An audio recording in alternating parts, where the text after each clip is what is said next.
Hello and welcome to today's Polkadot Open Gov video where I'm going to look at the medium and the big spenders. Now there are a lot of them to cover, so it's going to be a long video, okay? And I decided to do it in a different format because it is easier to manage if I do it this way rather than having to take every single one and then script everything out and prepare all the different images for all the different proposals. So it's going to be more of a free talk where I can give you my opinion and also summarize it, So let's kick it off here with the medium spender, which is Referendum 14 from EncodeClub. Okay, it is going to confirm in 23 hours and 51 minutes, so it doesn't have much left. And as we can see here, it's got $2.2 million in favor and 701,000 in nay votes. Okay, just over 701,000. Now, looking at what it's about, they're looking for funding for trenches 2 and 3 from what they're seeing here. And they're looking for 26,765 DOT. Okay, and as we can see here, the total funding request would be around 95,000 pounds, which is more or less $110,000.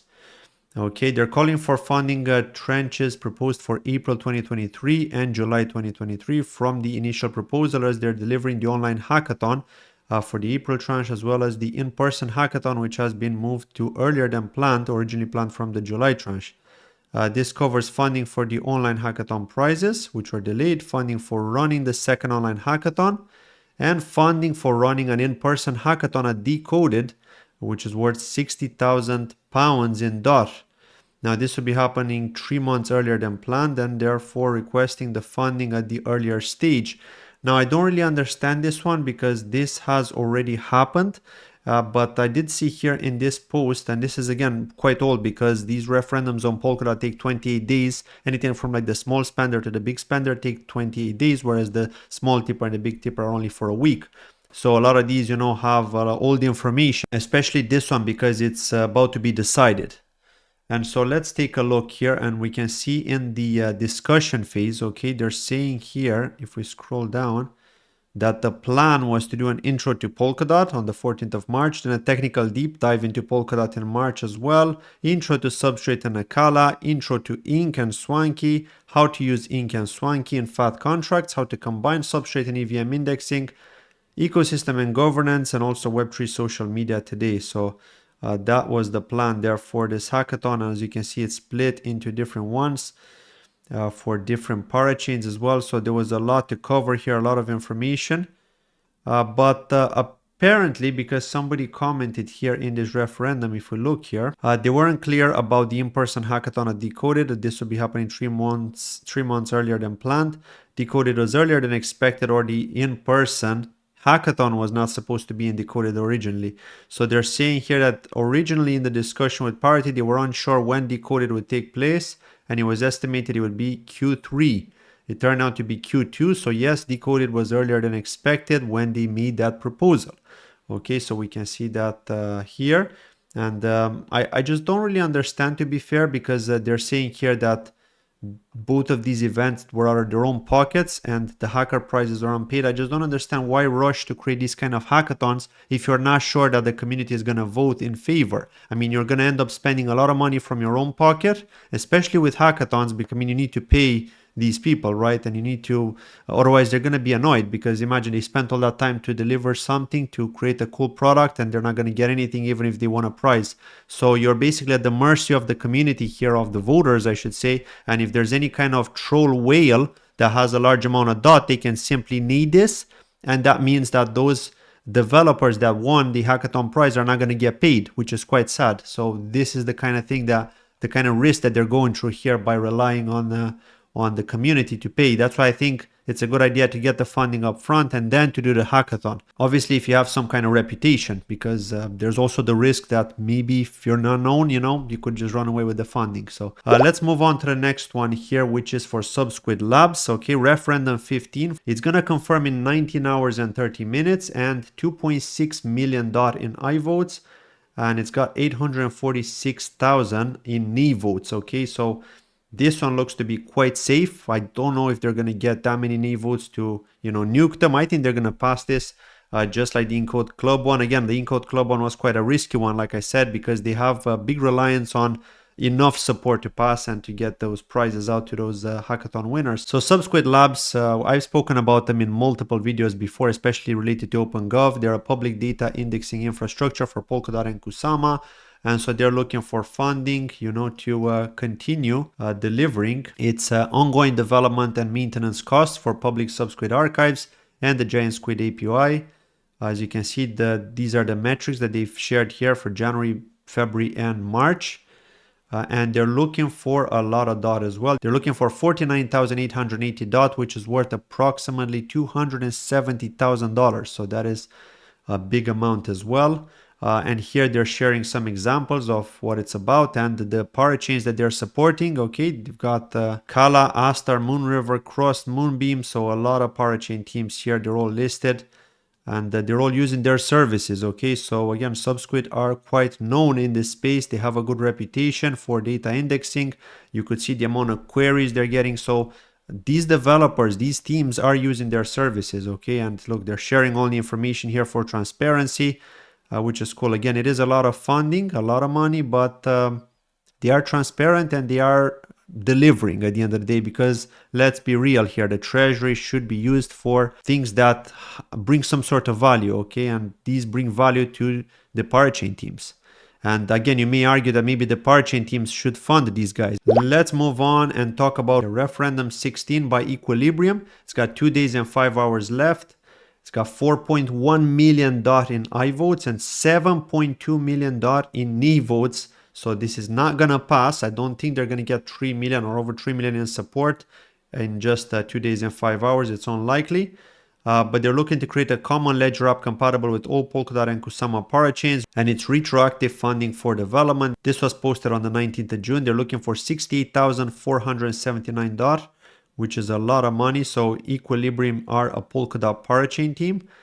And so here what they want to do is they want to create a common ledger wallet app unified to connect with all Polkadot and Kusama parachains. As the ecosystem grows, it has become increasingly complex for users to manage their assets across various parachains securely. Currently, most parachains either implement their custom solutions and submit them to Ledger Live Store themselves, or completely forego the support for the hardware wallet. This is where proposed unified ledger app comes in. The app aims to simplify connecting hardware wallets, specifically Ledger, with the Polkadot ecosystem, and this solution has the following advantages.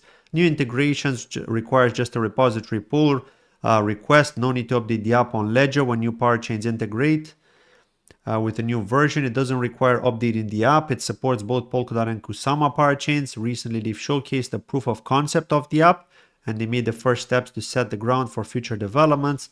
And they've collected initial interest from the parachain teams.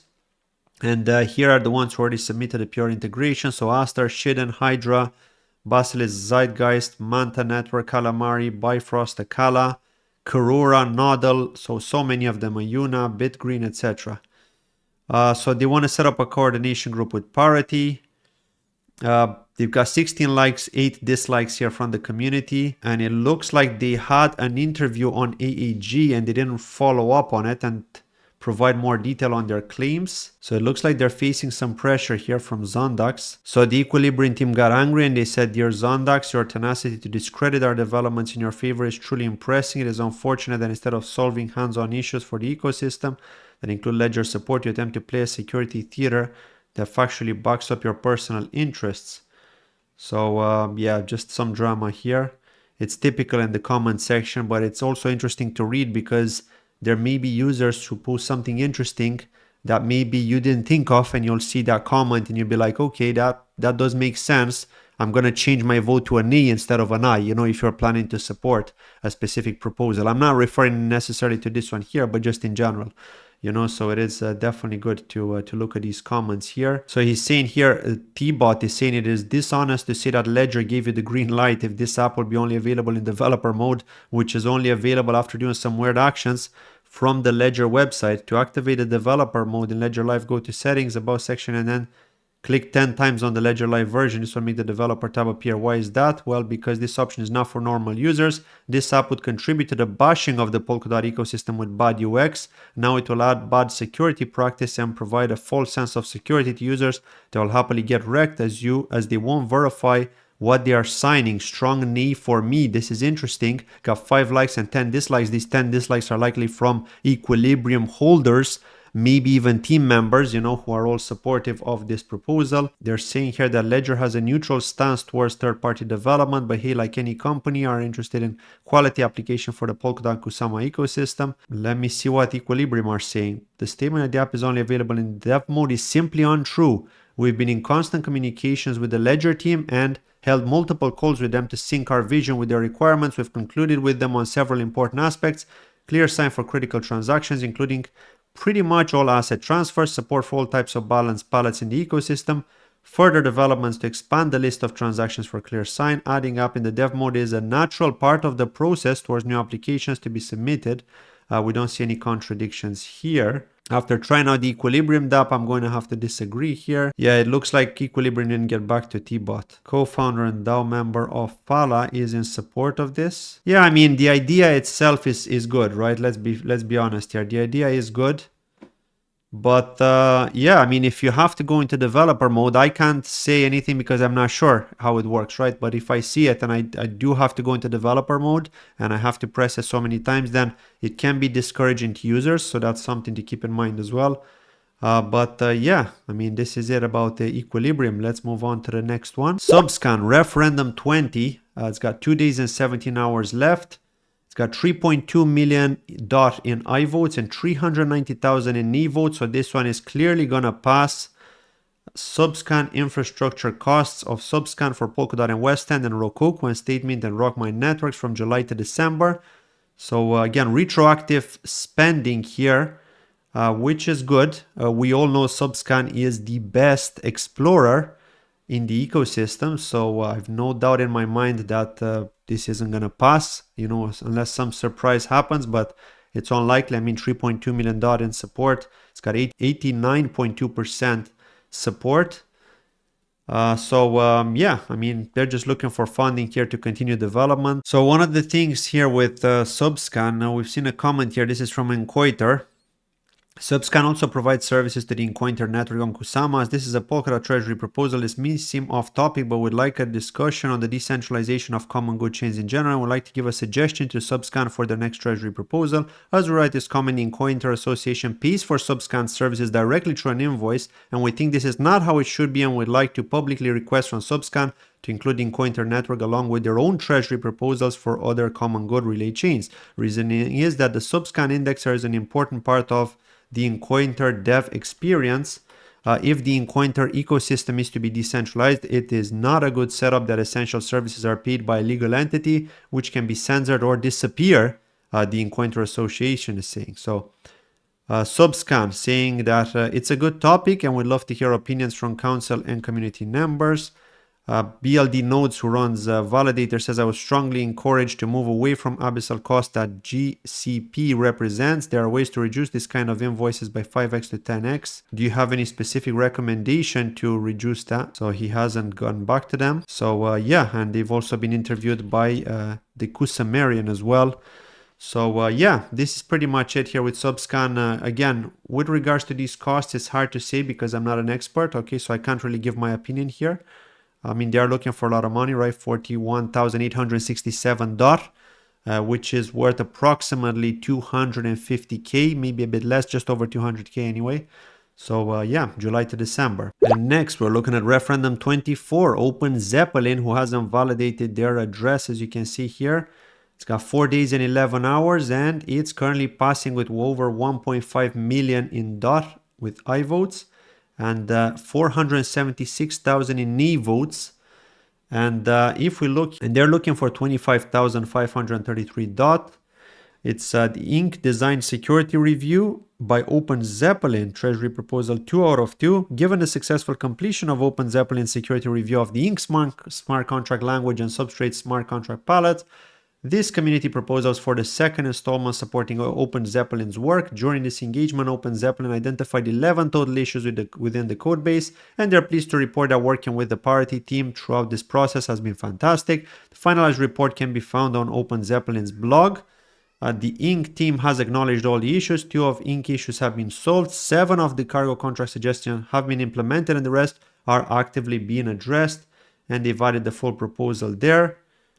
There haven't been any comments from any of the validators here for this one. Okay, so I can't really comment on this because this is a security review by OpenZeppelin, okay, for Inc. So it is a very technical one. You know, I'm not familiar with Inc smart contracts as in the actual code, so I can't give any opinion on this. But yeah, I mean, if the community is supporting them, then that means likely devs have been reading this, devs have been looking at this, and they're happy with it. Let's look at Referendum 29 next, which is by Societal Labs. 5 days and 6 hours left. It's got 2.5 million, well over 2.5 million in I votes and over 1.5 million in NE votes. And the Societal are a home base for decentralized communities. They're looking for 38,249 DOT, which is a lot. But what is the reason? That's what we should be asking ourselves. So we can find the full proposal if we look at it there. The name is Graham Fox. He's the co-founder and CEO of Societal. For those that don't know, Societal is a parachain that makes it easy to organize, govern, and grow on-chain communities.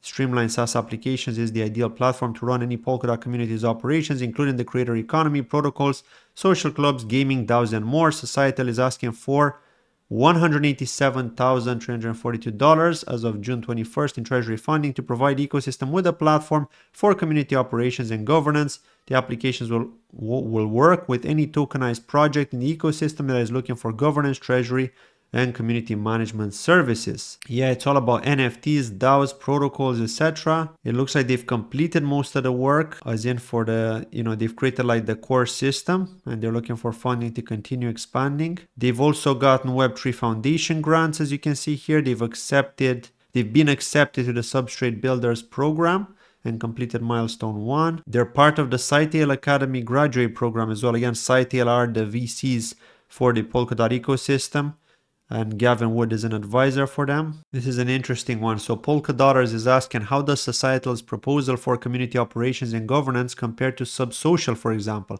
What benefits does the solution offer? So they're saying here that they are big fans of Subsocial. They're in the early stage talks with them to see if they can work together. Some of the areas they see as complementary, features like spaces, social profiles, newsfeed, and grill chat. One of their favorite parts about building in the Polkadot ecosystem is the culture of collaborating, and now working with Subsocial to integrate some of their features is the perfect example. To answer your other questions, Societal's USP is customizable on-chain governance, operational and member management systems for decentralized communities, organizations.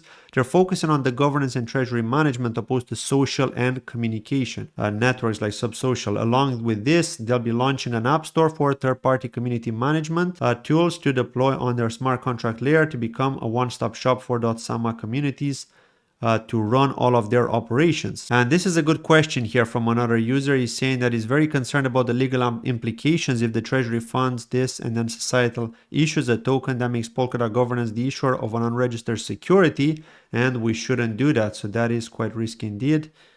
Thank you for your comment and your concern with the spending. While there is the potential for Societal to issue a utility token, the funding requested will be to create open source code which will help a broader ecosystem. The development proposed makes it more accessible for decentralized communities to employ on-chain governance, treasury systems. I wanted to note that if the treasury funds any of these proposals, they would not be the issuer of an unregistered security. First, there'll be no ownership exchange from the treasury and the projects it funds. Second, we do not know how the utility tokens launched in the Polkadot ecosystem will be viewed by regulators. That all being said, we understand and respect your concern. So yeah, I was gonna say the same thing as LolMcShiz here. I think that this is being used as a way to get some funding because they got funding from the Web3 Foundation first. And now they're looking at the Polkadot Treasury because, it is a sweet honeypot. You just can't avoid it, especially as a team who's desperate for funding right now in times like these to develop, get that funding and to focus on that development. So I think, yeah, until they get that round of VCs, this is a good way for them to get funding from the treasury. And I think LolMcShiz is spot on here with this comment. Again, it doesn't necessarily mean it's true, but there is a high chance, especially as they said, there's a potential we may be launching a token in the future. So to me, that raised the alarm bells. LolMcShiz could be right here. They could be creating a token. That means they're going to try and get funding from VCs. In the meantime, they got Web3 Foundation funding, and they're also going to get Polkadot Treasury funding. So Yeah, it is quite concerning here. So let's move on to the next one. Referendum 32 by Tribe Angelhack has 5 days and 21 hours left, and it's currently winning with over $1.39 million in I votes and 672,000 in knee votes. It's got 5 days and 21 hours left. And it's about the Polkadot Hackathon Global Series 2023 Europe Edition. And they're looking for 11,730 DOT, which is worth approximately 55K. So Angelhack has run 2 Polkadot Global Series hackathons in December of 2022 in both Europe and APAC regions for 2023. This was done in effort to continue bridging existing gaps within the Web3 space through active engagements with the ecosystem teams and wider Polkadot community. Subsequently, the forming of such stronger connections within the community will also allow for easier onboarding of more developers across a diverse range of backgrounds. They've since embarked on the global series hackathon in Europe, by extension Africa as well, with the following objectives and criteria. The proposal hence serves 2 objectives: provide a detailed recap of the recently concluded virtual Polkadot Hackathon Global Series Edition in Europe, as well as the in-person .social Paris event that took place during Paris Blockchain Week 2023. So providing a budget breakdown and metrics to support the request of 55,000 for the second payment milestone in accordance with the milestones set out in their initial proposal. So you can find that information in the main proposal. And one of the things I like here is that they have broken down everything in the proposal really well. So you can see who won, what has happened.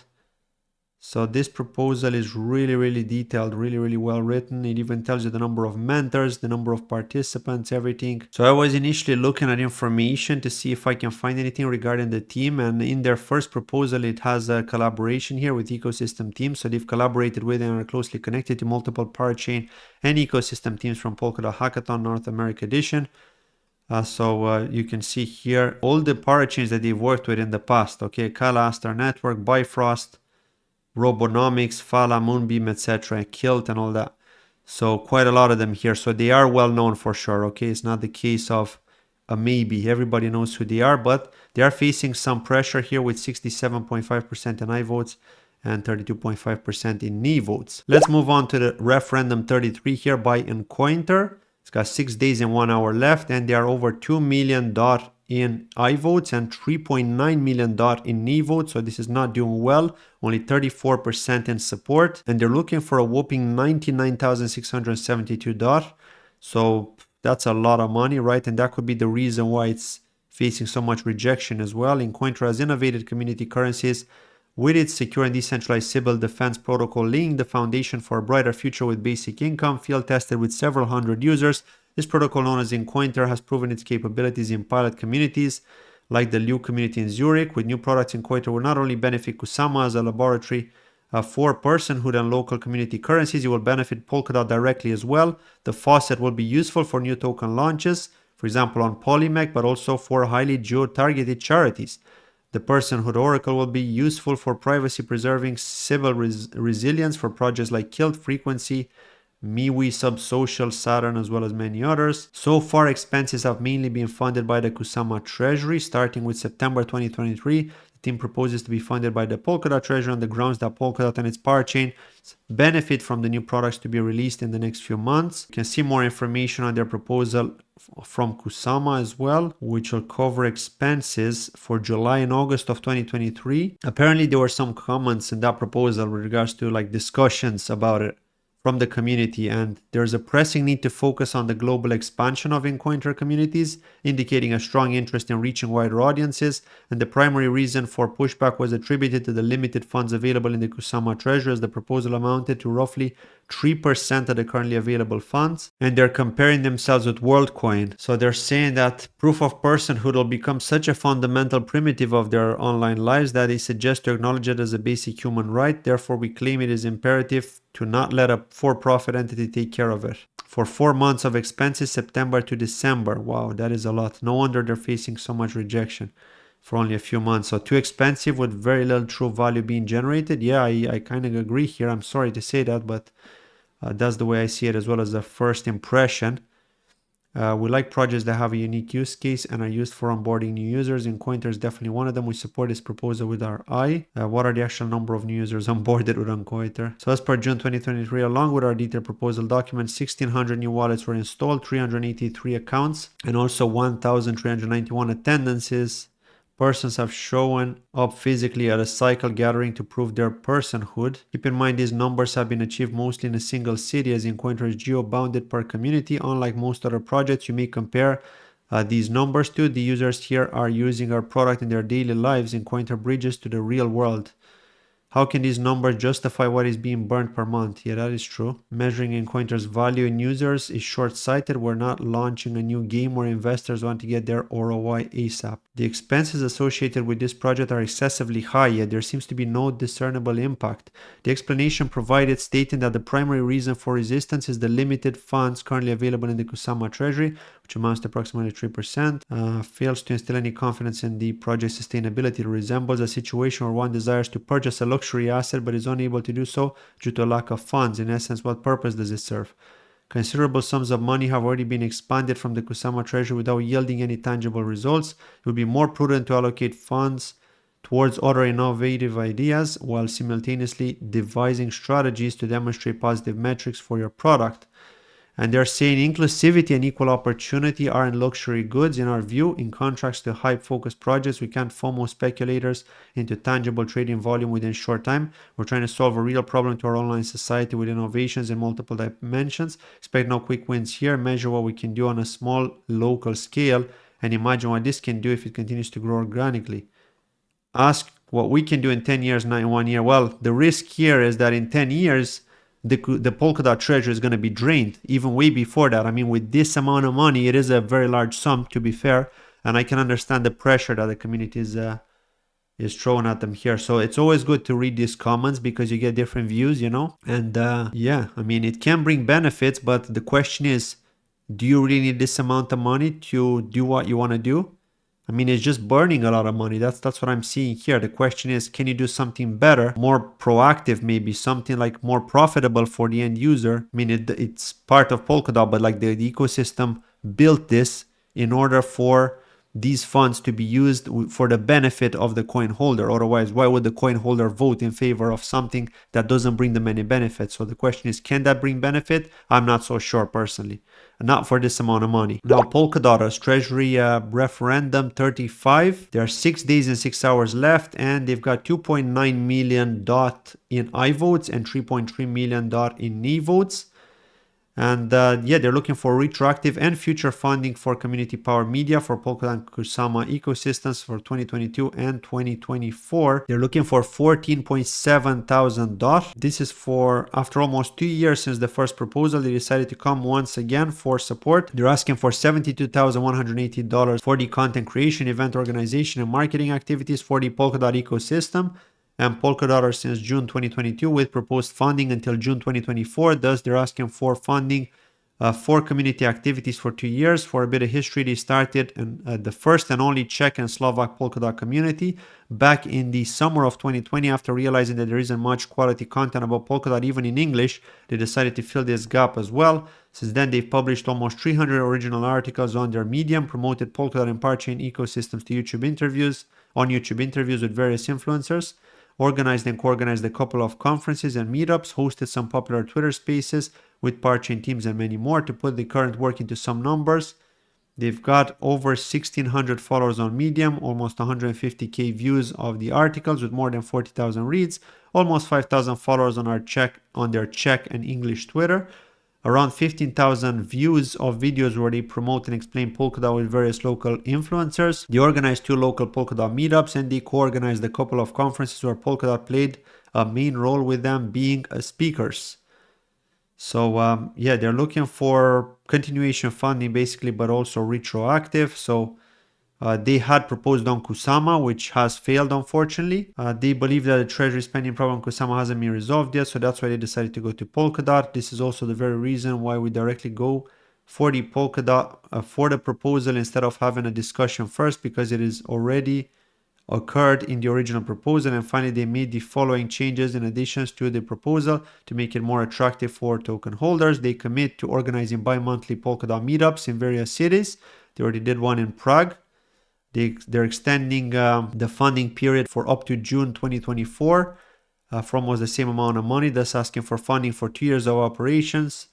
They created an onboarding campaign with rewards on Zilli for the Czech community that they'll launch soon, and they'll organize more Twitter spaces with various Polkadot projects in order to spark more interest in the community. They're getting support from Alex Mitrovic here from Unique Network, saying these guys are giving their time and contributions for quite some time, and Treasury should certainly support them. Absolute I.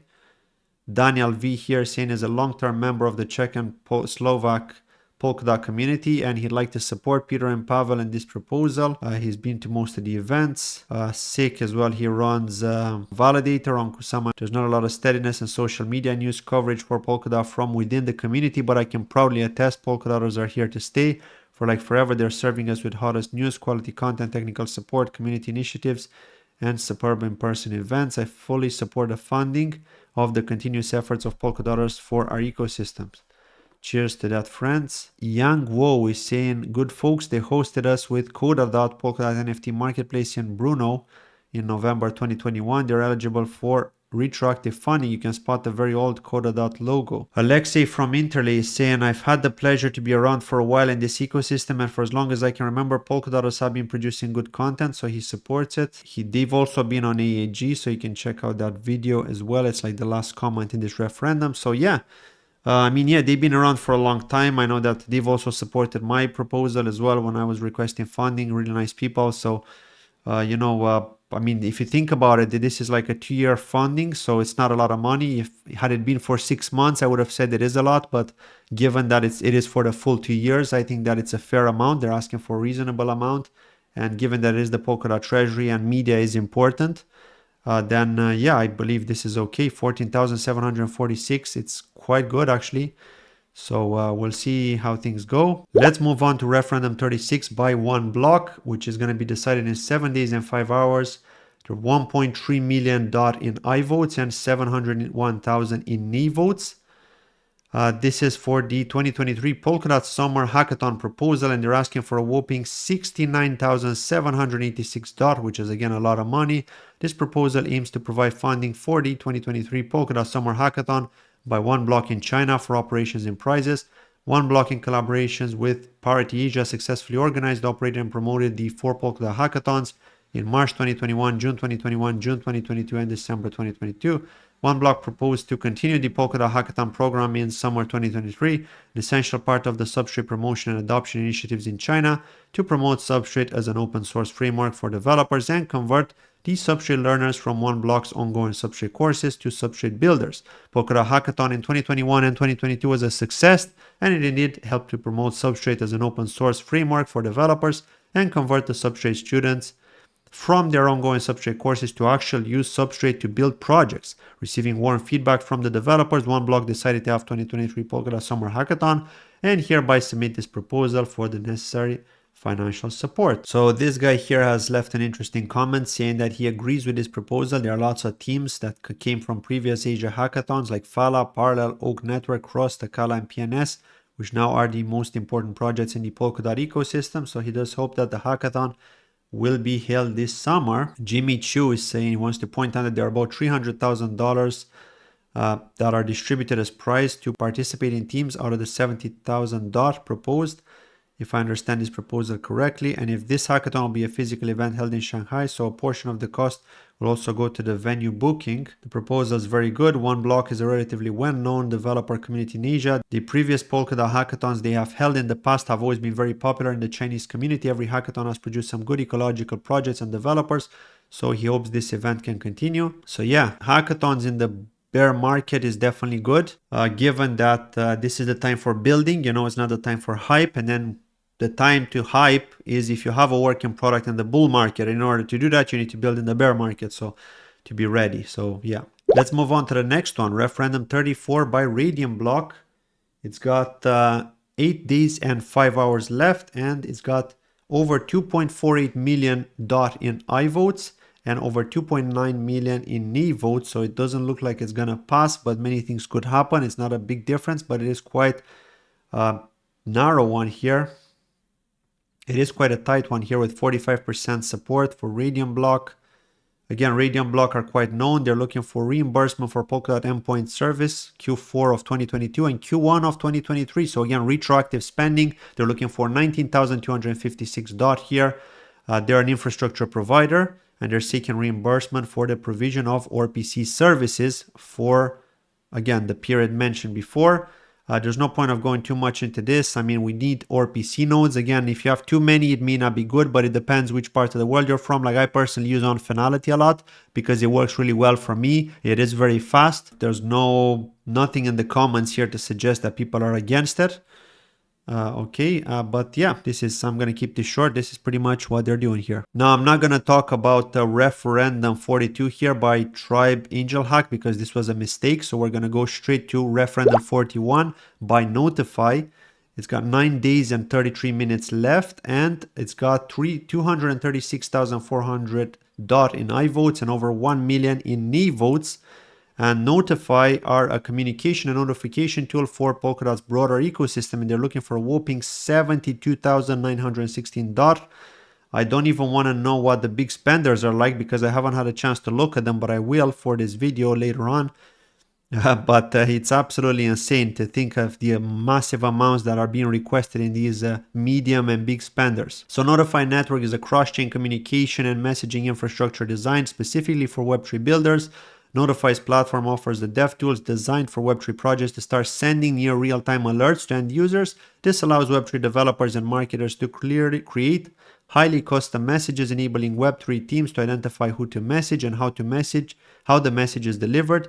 They're looking for a grant from the Polkadot Grant program that can cover the full cost of providing their services to both Polkadot Relay Chain itself and its core ecosystem parachains, and they believe that the platform can facilitate the increase in adoption of the Polkadot native platforms by new and existing users in Web3. They've also been working closely to Parity, apparently. They want to build notifications and alerts within Web3. Okay, apparently it's a key pain point for all business to consumer platforms, given the decentralized nature of user onboarding experience via wallets. Please ask money from those who need your service. Just save our treasury. Hello, may I ask what's the difference between Notifi and Web3 Alert? That's a good point. I remember Web3 Alert. They requested funding on Kusama a while back.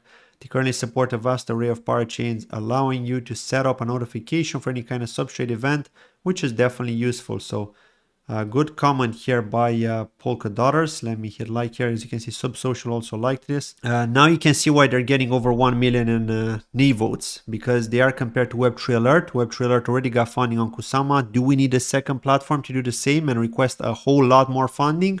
I don't know. I'll let you answer that question. So let's move on to the next one, which is Referendum 43 here by Tribe and Angelhack again. Okay, but this is for something else. They're looking for 35,277 DOT for Polkadot Relayers Incubator 2023. They're proposing to run the next iteration of the Polkadot Relayers in collaboration with Aster, Hydra DX, Interlay, Oak Network, Moonbeam, Zeitgeist, and Unique Network. The Relayers is a community-first early-stage incubator program that seeks to grow talented builders in their endeavor to build dApps on Polkadot's parachains.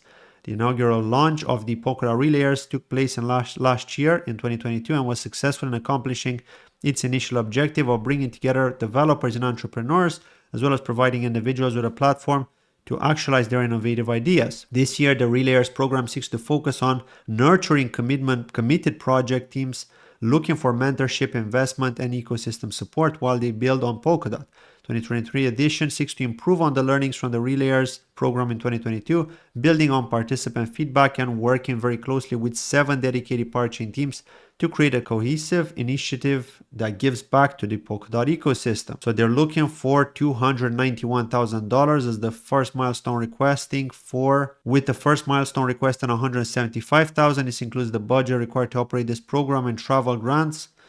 They're also looking to split funding up into different milestones as seen in the budget proposal. It's going to cover operating expenses as well as both the virtual and in-person logistic costs to launch and execute this program. So Limo has left a really interesting comment here regarding Relayers. So he's talking about, these are again his personal opinions. So positives from last year: Main goal was to let entrepreneurs learn what is possible on Polkadot, let them know why they would want to build here, education about how to be a founder, how to design a project, business model, go to market, etc. Focus on real business models and use cases, not hype. And what could be better is organization was quite poor, especially at the start. Even one of the main managers got replaced. This led to teams not being aware of what to do and actually resulted in a hash network sort of leaving, not participating in the scheme due to poor organization. Uh-oh. The management team were not knowledgeable about Polkadot to answer people's questions. Uh-oh, again, red flag. Showcase day needs to be better organized. Last year, there was hardly any VCs that showed up. In fact, it was just BitGreen and Party. So I'm told it is really possible to go from zero to VC funding in 3 months. Wasn't promoted effectively. Participants weren't sure if this was an official program. If your project doesn't get funding, it's hard for you as an individual to get a job in Web3. Unlike the Polkadot Dev Academy, for example, so a lot of it rests on the showcase day. Given some thoughts on how to improve as well here. You state that you have worked with Parity Web3F before. Get to a focal point there who can ask, delegate engineering and tech questions. Have it be marketed by Polkadot accounts.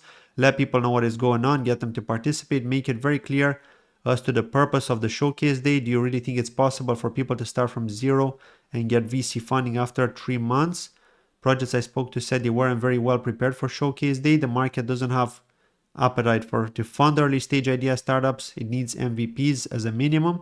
Maybe make it clear that a showcase day is for getting feedback from experts, which can help you to go on and work on your project after the course is over. If VC turnout at showcase day is something that is planned, then which VCs?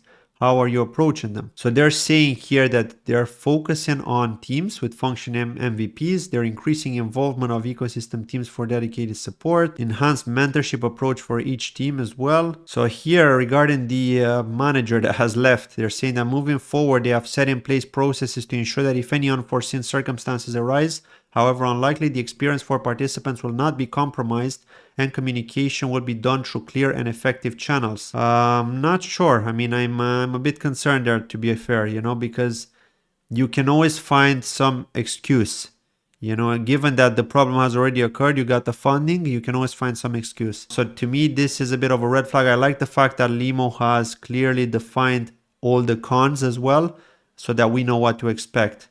Again, it doesn't mean they're not going to do a good job going forward. Perhaps they will, right? But it is concerning, seeing those cons, seeing that there were so many things that they could have done better and they've failed on, it's $35,277. So yeah, we'll see how things go. Let's move on to the next one. Referendum 44 by Polkassembly has 9 days and 4 hours left with over $2.49 million in iVotes and $81,000 in knee votes. Let's see what it's about. Referendum 44. They're looking for $36,538 treasury proposals for new product development and Open Gov deployment. We know that Polkassembly is an integral part of Polkadot and Kusama governance. They've been actively working on making the smoothest governance experience. We already know that. I mean, we are on Polkassembly here as we're looking at this. So the reason why they're requesting funding now is for the upcoming milestone, which aims to build delegation as a simple, intuitive, and exciting experience. They have developed their dashboard with a user-first mindset aimed at promoting agile governance. The core goal is to be ecosystem thought leaders and innovators working with other teams, including Nova, to bring forth a list of delegation candidates along with their voting experience and activity statistics in order to enable maximum adoption of delegation. This is going to be interesting. I need to put myself on that list for sure. You can find the list of the milestones there. So one of the ideas with this user dashboard is that a Web3 wallet-based personalized login experience can be offered, which is linked to your Polkassembly login experience. Users can edit their bio to allow more users to delegate. The dashboards show users' current available locked and transferable balance, profile details sourced to the Polkassembly or on-chain profile, tracks for which they have delegated, not yet delegated or received delegations, a quick overview of track level information. This is awesome. I'm really looking forward to this feature actually, because I really want to put myself in that list. So if you happen to hold DOT, please do delegate to me because I am actively voting in Polkadot Open Gov. I'm not going to vote on Kusama anymore. I just don't see a reason there because it is being defended by Hakna. Obviously it's running short. It's being drained very fast. So it's being preserved now because of that overspending that has happened over the last number of 5 months. So yeah, this is the dashboard that they're creating. Yeah, I mean, it just there's no doubt here that they won't get support. Like I personally support this as well. I think this is going to be great. But this is just a showcase here of how it looks. So yeah, full support for Polkassembly. They've done a great job for this ecosystem. Looking at Referendum 64 next by 727 Ventures. There are 19 days and 23 hours left, so they just recently launched this. It's got over 216,000 DOT in I votes and over 1 million in knee votes. And what they want to do is they want to create Polkadot Wink, and they're looking for 28,000 DOT to do that. The purpose of the proposal is to further bootstrap Inc. field and bring more business use cases and new developers to Polkadot. As Gavin mentioned in his CoinDesk article, WebAssembly is the future of smart contracts. Also, I was mentioning the approved WASM smart contracts bounty. Currently, smart contract parachain lead in the ecosystem in terms of market adoption. Polkadot Wink is a combined conference and hackathon event aiming to empower existing Inc. companies by diving deep into Inc. possibilities, broadening business, financial, and marketing knowledge, thus helping them launch faster, and also working with Ukrainian middle big enterprise, bringing new developers and business use cases to the ecosystem. So without going through too much detail here, the plan is to have it launched in 3 different parts here: conference, which is going to be online, hackathon, which is also online and offline, plus online track, and pitch day. It is focused on empowering existing projects and involving new talented developers and business leaders in the Polkadot ecosystem. Alongside particularly the second hackathon, track aims to unveil blockchain potential to Ukraine's big to middle enterprises to try to solve their business problems using blockchain technology. Now let's go down here because it is interesting, right? We've seen some comments here. So Joe.Rick here is saying, hi team, my first and probably most important question is, did you at all check the content and timing of the decoded 2023 proposal? Its aim there is to promote primarily use cases. It'll happen in June and it'll have an online component. So right now it would be in direct competition unless you brand it more clearly to be an Inc. event. I'm aware the title plays with it already, but that's not what we should do with our product names. So again, this is related to the... This was back in April, okay, so this was quite a long time ago, because this is linking to the discussion, and that's why we're seeing all the comments from there. Most people are in support. This is an interesting comment as well. Any real impact came out of past such events? Don't take it personally, but the return on investment sounds like some wishful thinking. I mean, it pretty much always is now, given we are in a bear market. So they're saying that 6 to 10 companies are already utilizing Inc. from this, 5 Ukrainian big and middle enterprise companies to get to know closely blockchain possibilities, particularly blockchain Polkadot technology. 1 to 2 new companies are utilizing Inc. substrate tech, born by solving particular business requests from Ukrainian big enterprise, and 20 to 30 new founders and developers are made aware closely of Polkadot's capabilities, and 5 to 10 developers became actively engaged in the Polkadot ecosystem. Now, Anael from Parity left a very good comment here, and I recommend you read it. I'm not going to go through all of it because it is very long. But the first question is like, how will you measure ROI? The report is focusing on pure marketing operations only. Can you provide more information about the actual impact of the conference? Also, the report is focused on pure marketing metrics with little to no reference to actual developers onboarding or project developments. There is the WASM bounty that will work on this in a long term and more concrete capacity, as well as So then she's asking, why Ukrainian companies specifically? Why not Web2 online businesses? Also, which sectors have you identified would be relevant in the case of Inc.? Creating a project on Inc. is a bit too vague, as there are online tutorials, docs that allow anybody with the required setups to create one. So please provide more specifics. Okay, that's interesting. I didn't know this. So we can already find information on this. Okay, there are tutorials. There needs to be more definite profiles that just people interested in WASM Inc., especially if the end goal is to onboard actual developers into the ecosystem. There should be a clear separation between the end goal, growing the Inc. developer community in practice, and the medium, the conference and its marketing arsenal. She got a huge response here, so just check this out if you're interested. But yeah, most of these comments are very old. Yeah, it looks like Raul has commented, he's part of the council. He's commented that a proposal like this is much more suitable to be submitted to the events bounty. Its curators are event experts and can help redefine the budget, work on the success metrics, ensure the control of the spending and use of the funds in an effective way.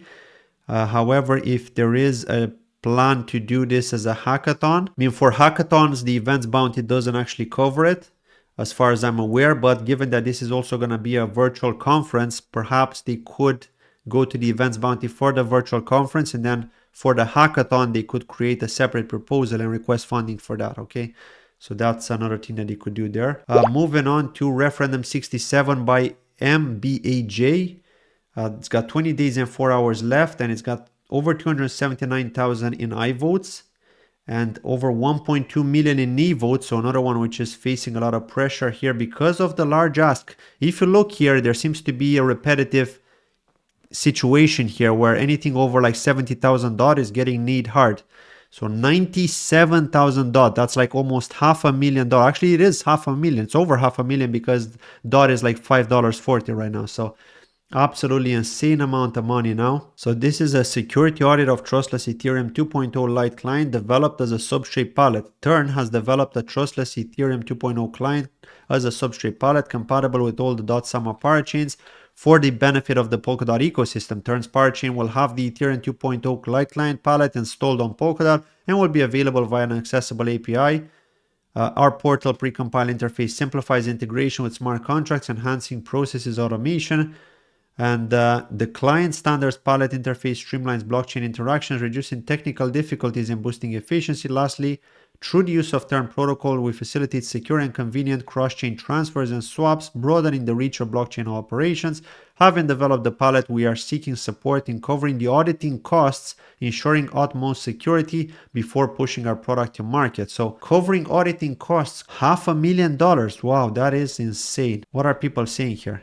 Is the code open source? If so, can you share the link? The private repo has been made accessible to the auditors cited in the proposal, and we're more than happy to have them confirm this. However, we don't believe it makes sense to open source the project prior to auditing. Other than that, the palette is deployed to Rococo and there are screenshots of the working code in the proposal itself. Okay, there we go. My favorite guy here, 0x Taylor. He's basically a cybersecurity expert, okay?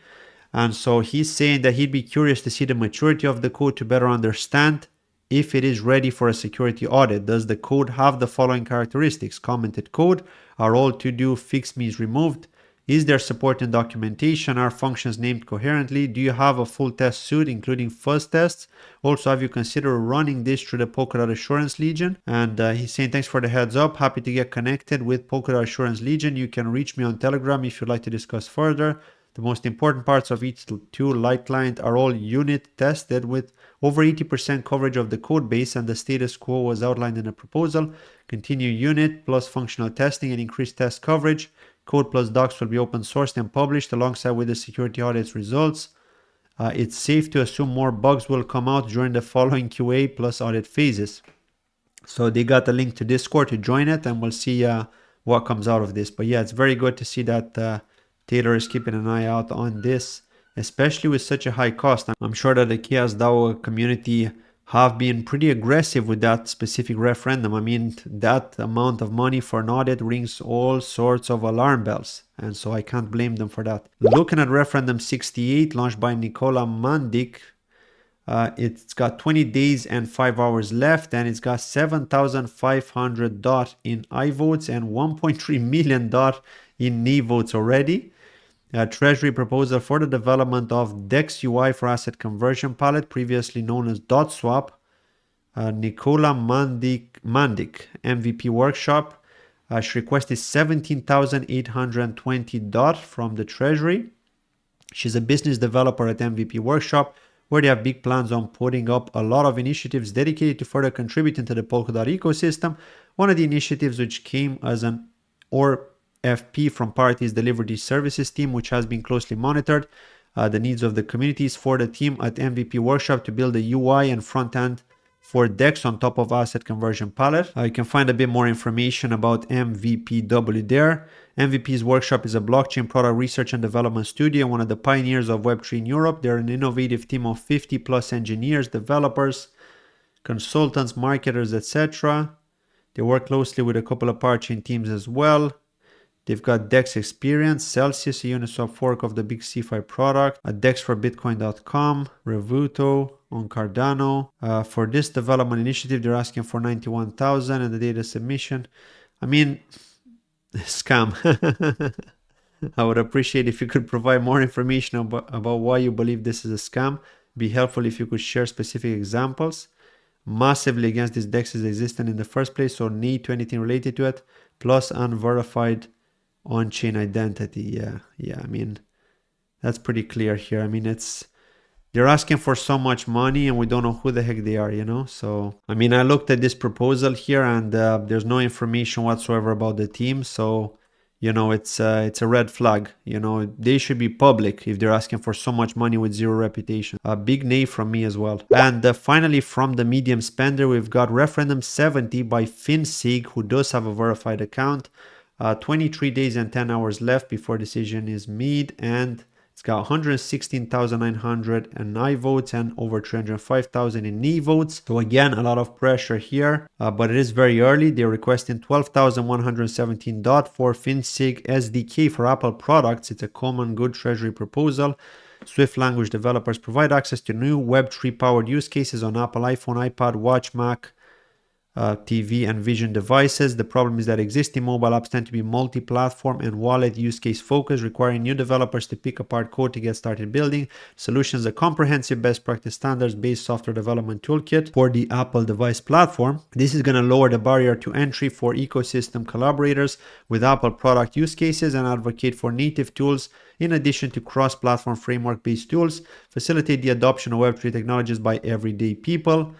Yeah, they're looking for quite a lot of funding there, as you can see. Note the name of this proposal changed. The original name of this proposal was Common Good Swift Language Assets for iPhone. Please post any questions, concerns, or feedback below. It may be interesting, but let's wait for other members' opinions too. Yeah, there's nobody that seems to be questioning them yet. Yeah, you definitely need some sort of developer to have a look at this. So looking at the big spender here with Referendum 21, by Zondax. It's got 3 days and 19 hours left, and it's got 5.2 million .NI votes and 1.46 million in knee votes.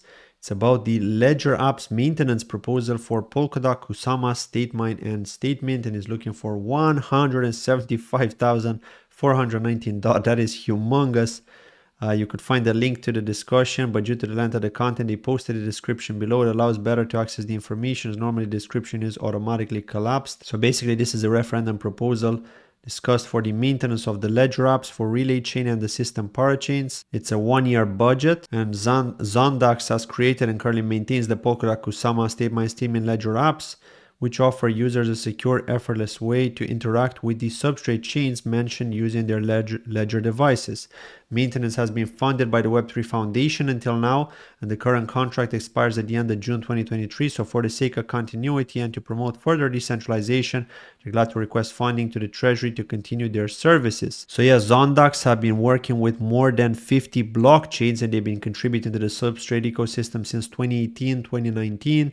The team has received and completed a large number of Web3 Foundation grants and currently maintains most Ledger apps for the ecosystem. So we don't need Ledger. Protogeny Polkadot Vault is good enough, says somebody. Strong guy from my side. Polkadot Ledger app has been working with no issues during the last years. It seems like Zondax team is doing a great job. Bill from the Web3 Foundation is saying, this is a strong eye from me. Ledger app is an important part of our ecosystem and quite a few people use it. Zondax has shown a great history of maintaining this and keeping up to date with all the changes coming from Polkadot. I would like to see Polkadot continue to be accessible via Ledger, and I personally can't think of a better team to do it. Mikalis is also saying, yes, I from me. Raja saying, I feel this number is too much. It would be better if it supports all the parachains of the .eco. Yeah, I agree. It would be nice for this amount of money.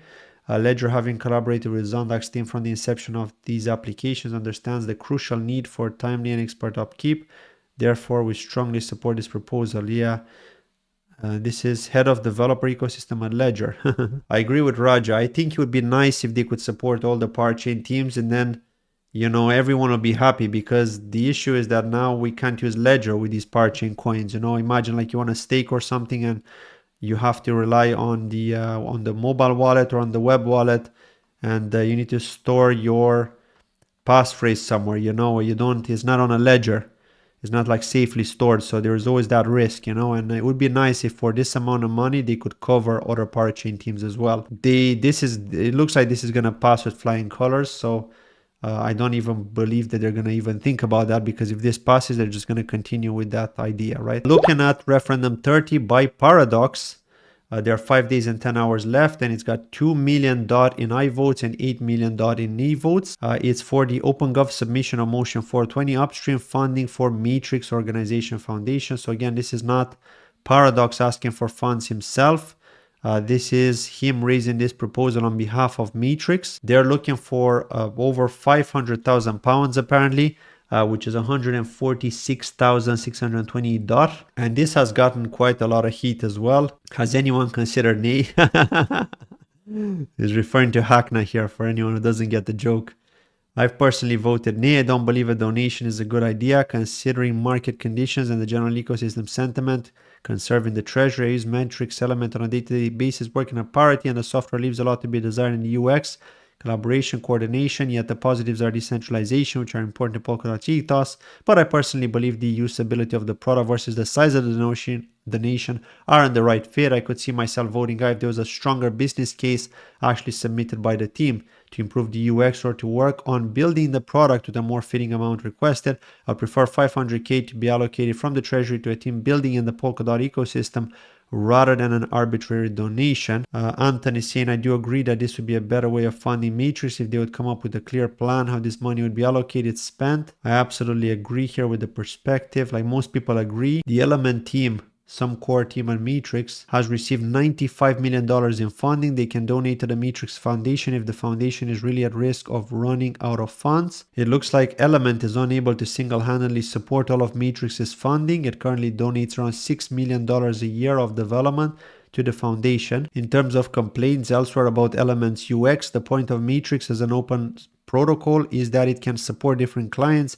For instance, some people much prefer fluffy chats UX, and meanwhile Element just launched Element X last week to address UX concerns about Element. In short, Matrix's core funding is severely at risk. This funding could have a very concrete positive impact on preserving development of the core protocol for everyone building on top of it, including the Polkadot community. He's the project lead for Matrix and CEO, CTO at Element. Stake Plus. So Tom is saying, after additional consideration, we've decided to abstain for the time being. It's no doubt that Element and Matrix have been a big part of the Polkadot experience. After talking with other members of the community, we believe for the time being this funding would be better spent on other projects to help build the value of the ecosystem. This conversation and proposal should be reopened around June-July of 2025. During that time, the market should provide a better environment, more suitable for generous donations to products and services the network relies on. Yeah, I totally agree with this, especially if the price of DOT would go up. That would mean that less DOT would be required from the treasury and therefore would be better suited, in that case. So the pain wouldn't be felt as much as it is now with such a large chunk of DOT being sent to fund this team. Bruno from Remark also posted something interesting here. I voted nay because I've seen near zero UX or functionality upgrades on Element in the past 4 years or haven't been forced to use it. It is difficult and tedious to use and customize and still does not exercise Web3 at all, wallet login at least, despite being crucial to Polkadot. They are far more worthy value add teams to whom this would be a year-long runway extension versus Element Matrix, who have been heavily funded for over a decade. 5 million during my tenure at Status alone. Still struggle with shipping a marginally usable application. To those who asked why I vote on this but not on others, it is because I care more about not funding bad projects than Polkadot itself. This is not even a preserve the treasury vote. It is a do not fund Matrix vote. The way that Wei has acted in response to discussion around this proposal is extremely disappointing and childish. OpenGov does a really good job of exposing people like this, acting like a mature adult and listening to feedback and going a long way in swaying voters to your side. I'm glad to see this failing. I worked at Parity for 4.5 years and was happy that we used communication tool like Element. However, I don't believe it is the right time for the Polkadot Treasury to be taking on donations like this.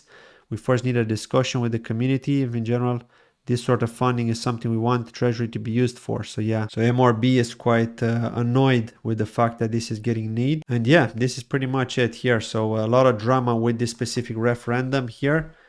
It's getting a lot of nay votes. It's still continuing to get nay votes. I mean, last I checked it had like 4 million in nay votes and now it's more than double. So 8 million in nay votes, just over 8 million. And yeah, it's still got 5 days and 10 hours. It doesn't look like this is going to pass, which means it might be game over for Matrix in this case. Looking at referendum 47 created by Chloe. It's got 10 days and 21 hours left, and it's got over 11.2 million in I votes and over 2.7 million in nay votes. So this looks like it is passing. It's about approving Polkadot Assurance Legion bounty. It's requesting $540,000, which is a huge amount. And the subject of this proposal is to set up a bounty which will be used to help selected Polkadot parachains undergo rigorous audit procedures. Wow, interesting one. So the primary goal of this proposal is to contribute to an overall greater level of security in the Polkadot ecosystem. Secondary goal is to establish a pool of high-quality auditing companies specialized in Rust, specifically Substrate palettes and ink smart contracts, which over time will help make audits more accessible for the Polkadot ecosystem and make Substrate more attractive to new builders. This proposal is brought forward by the Polkadot Assurance Legion, a security governance club comprising the following parachain teams: HydroDX, Interlayer, Star Network, Manta Network, Akala, Centrifuge, Zeitgeist, and Equilibrium. Payouts via the bounty mechanism are open to any Polkadot parachain, subject to a set of eligibility criteria and criteria for determining priority. The bounty will be managed by 7 curators who are well known within the Substrate community for their expertise in Rust development and security. It's got 3 likes and 2 dislikes. Let's see why. Why should a relay chain public funds be used to audit non-system parachains code? The onus should be on the individual parachains to prove to the relay chain public that their code is safe and not the other way around. Don't you think? Please advise. Taylor is saying the parachain teams do pay for security audits. This would provide additional funding to get more auditor eyeballs on the vast amounts of code that secure this protocol. Also note there is stipulation that the code submitted for audit must be open source and thus reusable. As these are entirely new primitives, palettes, runtime logic, etc., there is even more likelihood for reuse. Lastly, it may not be apparent, but part of my strategy with this program is to court security researchers to Polkadot through programs like Code4Arena, which will be invaluable to the success of this protocol. Okay, interesting. What if a parachain does not want to subscribe to the PAL certification? I'm concerned that it creates a perceived standard that would deem parachains which didn't apply for an audit with PAL as unworthy and unsafe. If potential parachain project forks one of the 7 curator parachains and makes slight tweaks to what was implemented and then successfully obtains a parachain lease, would there be any conflict of interest in allowing for audits to happen for the new parachain? How would the conflict of interest be resolved in this case? To clarify, we're not providing a certification with this program. Audits in general do not provide a certification because they are time-boxed point-in-time reviews of code, and as such, there are other factors that can play into a security vulnerability. While I don't know the reason why a project would not want to participate in this program, if they so choose not to, that is their prerogative. Regardless of that, I think the public should base their confidence on how much the project cares about and focuses on security. If a project chooses not to audit their code, the public is probably justified in not trusting it. If they do their own audits with reputable firms, I don't see why they shouldn't have trust. Also, while most curators are part of an L1 blockchain, I'm an exception. As I do not work for any blockchain project. In fact, the other curators sought me out to join because of this fact and their interest to maintain fairness and trust. If a forked code base was submitted to be audited here, I don't know why the original team would take issue, as it would also help them, given the code base are similar. No, stop stealing the treasury. The people should bring money to Polkadot, not to get money from Polkadot. Let me try to address the comments by taking a step back at the big picture. Polkadot is a system that gains value from many projects being live. Yes, that is true. Dot holders will find the most value by supporting projects that actively use Dot in their ecosystem. They're required to log Dot. Yeah, that is true. That is very true here, but it is going to be challenging now because we still don't know how the pay-as-you-go parachains work. The idea here is that you're going to be paying per core and you're going to be buying NFTs from a marketplace, and we don't know. I assume they're going to be paid for using Dot. And I don't know if that Dot is locked up or how it works, if it's going to be the same structure as a parachain, as a crowd loan, or as a self-bid in the current auction system. So we still have yet to see exactly how it works. But I mean, this does make sense. I mean, we need to have the projects on Polkadot for Polkadot to be successful. Without a project, Polkadot would not be successful and would therefore die out because it's a layer 0. You cannot build anything on it. You need to have projects building. So hence why the team at Parity are constantly trying to attract devs. Brian Chan is trying to explain why this should pass. It looks like a lot of people are in favor of this, especially founders. I've seen Alex Mitrovic there from Unique Network commenting as well. There's a lot of comments here in this, so I'm not going to go through much in this. Yeah, anyway, we'll see. I mean, it looks pretty obvious here that this is going to pass 11.2 million, right? And I votes 10 days left. It's unlikely that there's going to be enough knee pressure here. This is needed apparently. So the community decides, the majority decides. You can't fight this, right? Let's look at the next one here, which is Referendum 62 by Alzymologist. 18 days and 18 hours left. 4 million dot in I votes and over 273,000 in knee votes.